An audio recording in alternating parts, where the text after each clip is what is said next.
Media మిత్రులకి ముందుగా హృదయపూర్వక నమస్కారాలు.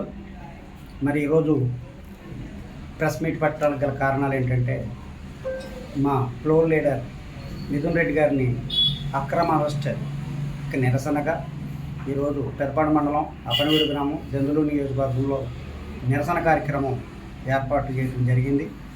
మరి ఆ కార్యక్రమంలో హనుమాన్ జంక్షన్లో ఉన్న అభయాంజనేయ స్వామి గారిని ప్రార్థిస్తూ, భగవంతుడా ఈ చంద్రబాబు నాయుడికి మంచి బుద్ధిని ప్రసాదించమని కోరుకుంటూ, ఎందుకని కోరుకుంటున్నామంటే, గవర్నమెంట్ వచ్చి సంవత్సరం 2 నెలల కాలం.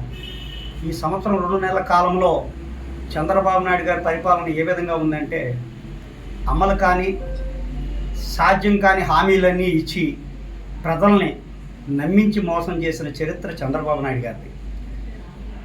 ఆ డైవర్షన్ పాలిటిక్స్, ఇచ్చిన హామీలని అమలుపరచలేక, న్యాయం చేయలేక, ఇలాగా వైఎస్ఆర్సీపీ మెయిన్ లీడర్స్ అందరినీ కూడా అరెస్ట్ చేసుకుంటూ పోతే పార్టీ ఏదో నిర్వీర్యం అయిపోద్ది అని చెప్పి చంద్రబాబు నాయుడు గారి తనయుడు లోకేష్, అట్లాగే వారి దత్తపుత్రుడు పవన్ కళ్యాణ్ గారి ఆలోచన నాకు అర్థమవుతుంది. అది కానీ వారు ఎంత ఇబ్బంది పెడితే అంత వివెత్తున వైఎస్ఆర్ కాంగ్రెస్ పార్టీ కార్యకర్త ఇవాళ రోపు బుధాన్ని వేసినట్టుగా వేసి పార్టీని నడిపించడానికి సంసిద్ధుడై, ఏ పోరాటానికైనా ఎలాంటి కేసులకైనా సిద్ధపడి కార్యకర్త జెండా మోస్తున్న పరిస్థితులు ఈ రోజున కనపడుతున్నాయి. ఎందుకనంటే ఈ సంవత్సరం 2 నెలల కాలంలో వారి పరిపాలన మీద దృష్టి పెట్టిన పరిస్థితులు లేవు. ఎంతసేపటికి అరాచకపు పరిపాలన, దుర్మార్గపు కేసులు, ఒక రకమైన పరిపాలన కాదు. అది ఆల్రెడీ ప్రజలందరూ గమనిస్తున్నారు.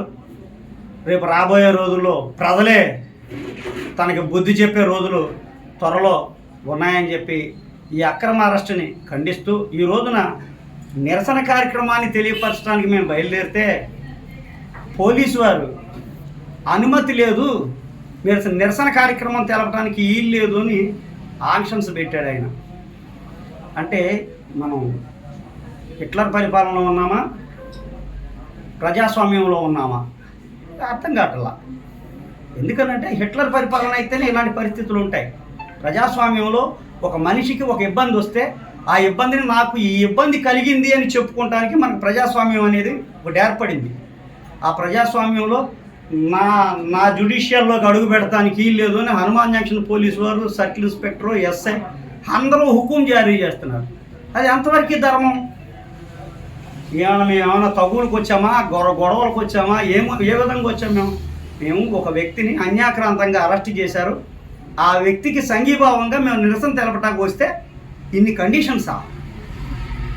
అంటే నువ్వు ఒక పొలను చూసి భయపడే పరిస్థితిలో చంద్రబాబు నాయుడు పరిపాలన చేస్తున్నాడు అనేది దీన్ని బట్టి నాకు అర్థమవుతున్న విషయం అని చెప్పి మీడియా సోదరులకు తెలియపరచుకుంటూ, నాకు ఈ అవకాశం ఇచ్చిన సోదరులందరికీ కూడా ప్రత్యేక ధన్యవాదాలు తెలియజేసుకుంటూ సెలవు తీసుకుంటాను.